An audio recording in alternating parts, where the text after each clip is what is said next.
Hola, bienvenidas, bienvenidos. Estamos en el territorio antártico chileno. Soy Elia Simeone, presidenta de la Asociación Mundial de Mujeres Periodistas y Escritoras. Junto con Graciela Ibáñez, vicepresidenta mundial, nos hemos trasladado hasta acá, hasta este territorio, porque en esta base científica de la INACH, profesor Julio Escudero, vamos a tener una importantísima charla sobre lo que significa la Antártica para todo lo que es el cambio climático y el futuro de la humanidad. Buenas tardes, mi nombre es César Cárdenas, soy investigador del Instituto Antártico Chileno, del Departamento Científico, y hoy les voy a hablar sobre la ciencia antártica, la ciencia de la cual aporta Chile y cómo, digamos, estamos monitoreando el cambio climático. Siguiente. Bueno, como para empezar un poco más en la introducción, es muy importante señalar que vamos a hablar, todo lo que voy a hablar está dentro del Tratado Antártico, que es el gran tratado que se firmó en el año 1961. Y el tratado tiene diferentes convenciones, como la Convención para la Conservación de las Focas Antárticas, la Comisión para la Conservación de los Recursos Marinos Vivos Antárticos y el Protocolo de Protección Ambiental.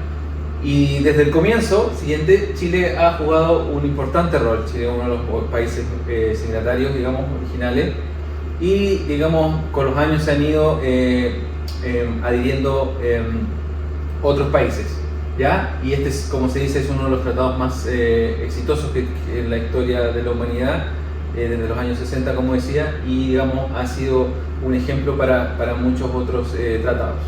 Siguiente. Aquí podemos ver un poco cómo participan estas grandes instancias dentro del tratado. Aquí tenemos el Tratado Antártico en sí, CAMERAR, o la Comisión para la Conservación de los Recursos Marinos Vivos Antárticos, que regula todo lo que es la pesca y las áreas marinas protegidas. Tenemos el Comité de Protección Ambiental y digamos, aquí podemos ver que Chile participa en estas digamos, tres instancias, cumpliendo un rol clave. La siguiente, por favor. Bien, ahora moviéndonos un poco a la importancia de Antártica para el cambio climático. Siempre se habla que Antártica es un laboratorio natural, y aquí hay un buen ejemplo, digamos, de cómo podemos mostrarles por qué es tan importante. Aquí vemos un gráfico de la concentración de dióxido de carbono a lo largo de la humanidad, y todo esto gracias a la información que podemos recabar desde los ice cores, digamos, estos testigos de hielo que se sacan en Antártica desde los glaciares. Y ahí podemos ver cómo la historia de la humanidad, digamos, incluso antes, estamos hablando de 800.000, 200.000 millones de años, o 200.000 años, digamos, siempre han habido variaciones en las concentraciones de dióxido de carbono en la atmósfera.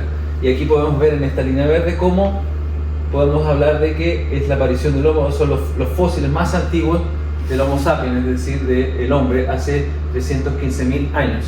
Y podemos ver que nunca, digamos, ese fue el pico más alto anterior, 300 partículas por millón, y en los últimos años, digamos, cuando ya apareciendo la humanidad y desarrollándose la revolución, por ejemplo, industrial, y aquí podemos ver cómo hemos comenzado a subir hasta superar picos de sobre los 400 partes por mil, y aquí tenemos otro récord de 420.63.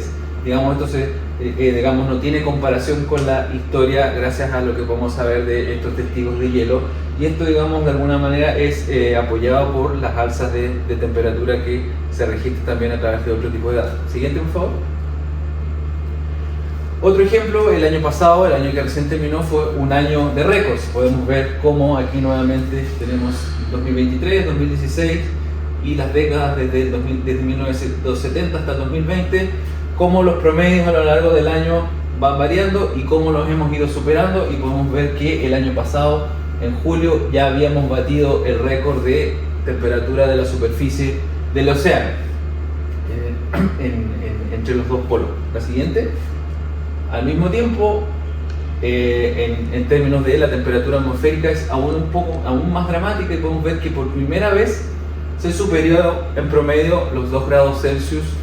Digamos, en noviembre del 2023 llegamos a los 2.07 y el día 18 2.06, es decir, el planeta ya alcanzó eso que se hablaba hace algunos años de la barrera del 1.5. Ahora ya tenemos días en que estamos superando esa temperatura. Siguiente, por favor. Bueno, y como les decía, Antártica es clave porque está conectada. Siempre hablamos hoy día se habla mucho de lo que pasa en Antártica, no queda en Antártica. Hace 30 años ya se hablaba, digamos, de lo conectado que estaba a través de las masas de agua que se hunden, aguas frías ricas en oxígeno que se hunden y que transportan nutrientes, desde luego, y las aguas, y se van conectando con esto que se llama la gran correa transportadora que recorre el planeta. Siguiente, por favor. Por lo tanto, si bien se decía que Antártica era un continente muy aislado, siguiente por favor, esto hoy día, digamos, ya no es así. Como decía, hace 30 años ya existe la evidencia y cada vez hay más evidencia de las conexiones, las teleconexiones que se llama en la atmósfera, digamos, entre Antártica, fenómenos que pasan aquí afectan a otras partes del planeta y a través, por ejemplo, tormentas que se dan en la zona del trópico tienen consecuencias de lluvias también y de masas de aire que se dan en una y otra parte. Y Antártica también está, digamos, conectada a través de, digamos, las actividades humanas.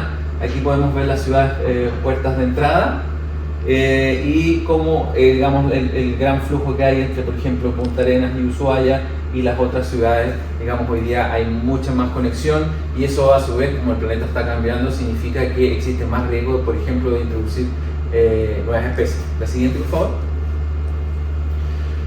Esto resume un poco, es un documento lanzado hace un tiempo que resume un poco cuáles son las proyecciones de cambio climático a nivel de atmósfera, océano, criósfera, es decir, todo lo relacionado con el hielo, las proyecciones sobre el nivel del mar, algo que es muy importante, y por eso Antártica también juega un papel muy clave, porque en los escenarios de calentamiento, digamos, las plataformas, si llegan a derretirse, van a tener un efecto sobre el nivel del mar que va a afectar obviamente a millones de personas, y también obviamente va a tener efectos sobre la vida marina y la terrestre, por algunas cosas que les voy a ir mostrando en las siguientes diapositivas. La siguiente, por favor. Siguiente. Bien, como les decía, hace tiempo que se sabe que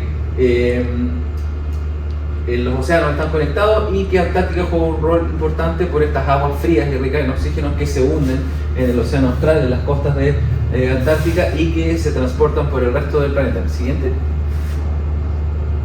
Nuevamente.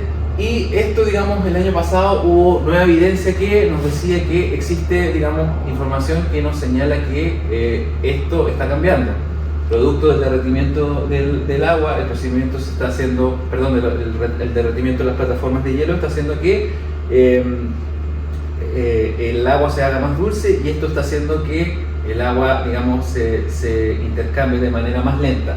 Y aquí podemos ver cómo eso, digamos, se proyecta que para el 2050 haya disminuido un 42%. ¿Esto qué significa? Que estas aguas ricas en oxígeno no van a llegar a la velocidad que han llegado por millones de años, y eso va a afectar obviamente la productividad del resto de los océanos. Siguiente, por favor. En términos de la atmósfera, también obviamente es lo que más se escucha a diario, digamos, dependiendo de los escenarios de bajo y alta emisión. Se estima que va a subir entre un 0,5 y 3,6 grados. La siguiente, por favor.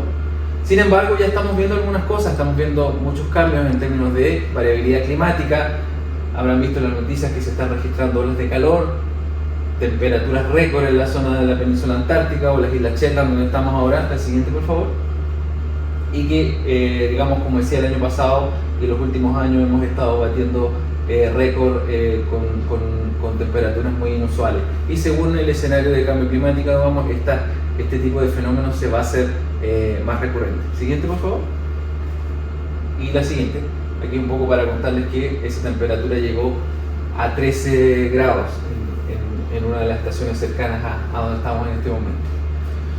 Bueno, hay otros estudios, digamos, que de alguna manera modelan qué va a pasar con los organismos, las plantas y los animales que viven en Antártica, y qué va a pasar de aquí al 2100. Y vemos que de la forma como hemos manejado Antártica, que la ha protegido y la ha mantenido, digamos, relativamente bien por años, ya no nos está alcanzando, digamos, en palabras simples. Y esto estima que, por ejemplo, en el caso de los pingüinos emperadores, se podría llegar a perder más de un 70% de sus poblaciones de aquí al 2100. Y así todas estas barras en rojo son especies que, digamos, se van a ver afectadas negativamente en sus poblaciones, y las azules se van a ver afectadas de manera positiva. Es decir, hay algunas especies que van a ser ganadoras, otras que van a permanecer neutrales. Sin embargo, la gran cantidad va a sufrir los efectos negativos del calentamiento. La siguiente, por favor.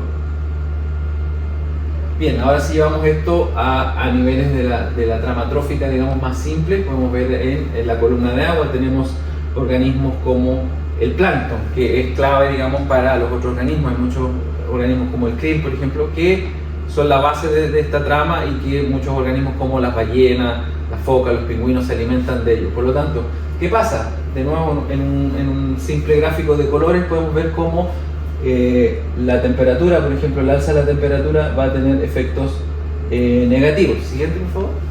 Y esto de alguna manera ya se está viendo, como les decía, en este pequeño crustáceo clave, que ya de alguna manera en los últimos 50 años ha cambiado su distribución, y digamos, se espera que se siga contrayendo y se vaya moviendo más hacia el sur. ¿Por qué? Porque las aguas son frías y en el norte se están calentando. La siguiente, por favor.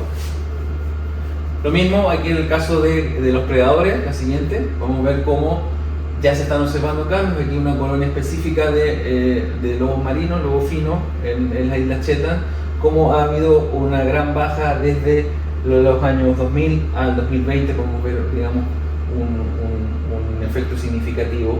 Las razones de esta baja todavía no están. Se piensa que puede ser un poco de disminución de alimentos y otros factores ambientales. La siguiente. En el caso de los pingüinos también hay sigue, dame otra más. Digamos, las especies están respondiendo de distinta manera. Siguiente. Hay poblaciones que están más estables, como esta especie de pingüino, digamos, el barbijo, está más afectada a las zonas más al norte, por eso está en rojo, significa que sus poblaciones están decreciendo, y las que tienen colores verde o amarilla, que están estables o están creciendo. En el caso de Adelia es lo mismo. Podemos ver que toda la parte sur de la península está siendo afectada, no así colonias específicas que están en el norte de la península. Y en el caso, digamos, del yentu, que se llama, o de la especie que es la más común, se llama, es denominada una de las especies ganadoras. Podemos ver que todas sus colonias, o la gran mayoría, están en verde, en el caso de los pingüinos papúas. La siguiente. De nuevo, ahora los pingüinos emperador. Siguiente. También podrán haber visto en las noticias que el año pasado batimos por 6 meses consecutivos el récord de extensión de hielo, es decir, había menos hielo que en promedio en las últimas décadas. Aquí podemos ver un ejemplo de lo que se había perdido en hielo marino para la época, y esto afecta a especies como el pingüino emperador, que depende de las plataformas de hielo para su reproducción. Aquí un poco las fotos satelitales, cómo cambia el panorama desde, por ejemplo, octubre del 2021, donde a través de los satélites podíamos ver las manchas de guano, donde los pingüinos llegan y se reproducen, y el año 2022 esa plataforma se había derretido y no había. Entonces obviamente hay un fallo en la reproducción de esas especies. La siguiente. Entonces, ¿cuál es la clave, digamos, dentro del programa chileno y la decisión que tiene el Estado de aportar la ciencia chilena y de fortalecerla?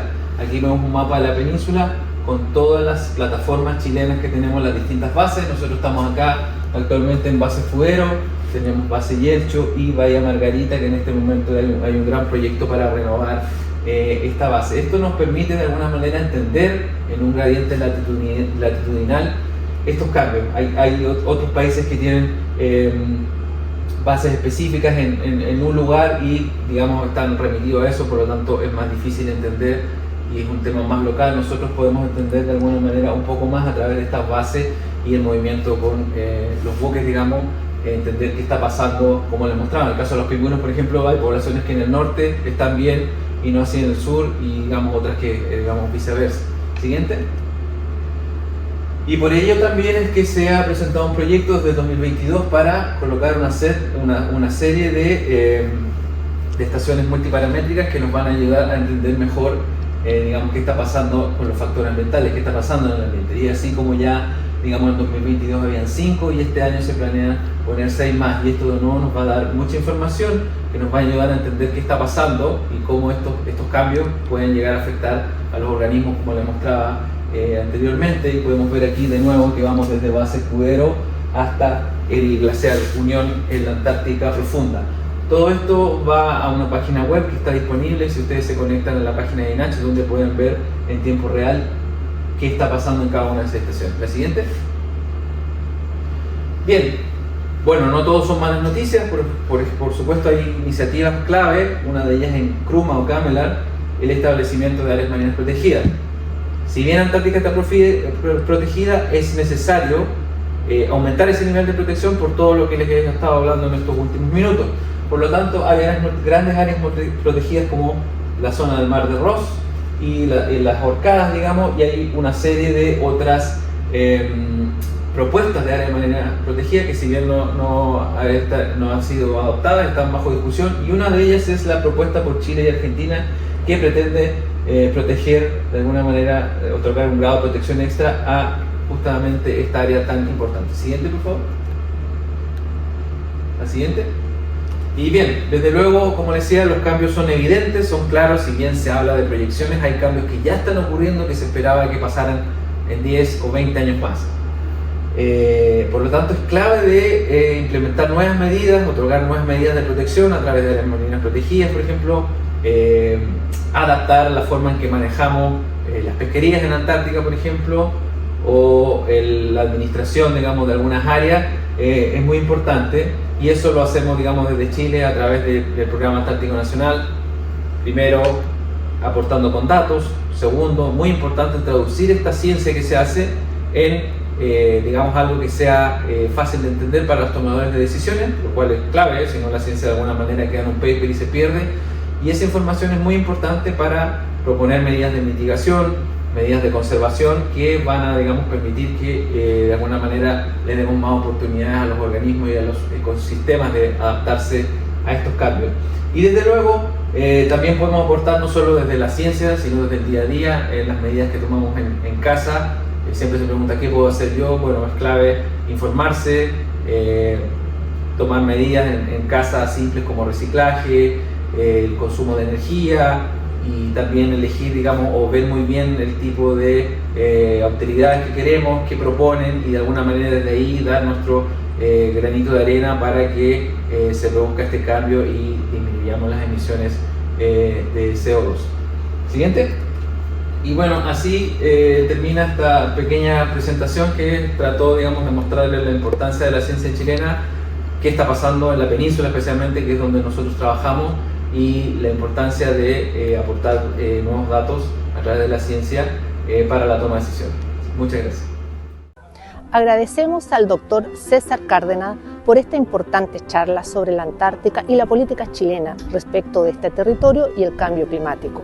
Quisimos lanzar el Congreso Mundial de AMPE acá en la Antártica porque necesitamos cambiar nuestras miradas, subir a una cumbre, y aquí estamos en las más altas latitudes del hemisferio sur. Periodistas y escritoras, nos encontraremos en septiembre entre el 23 y el 27 en Punta Arenas, en el 25º Congreso Mundial de AMPE. Serán todos bienvenidos y bienvenidas.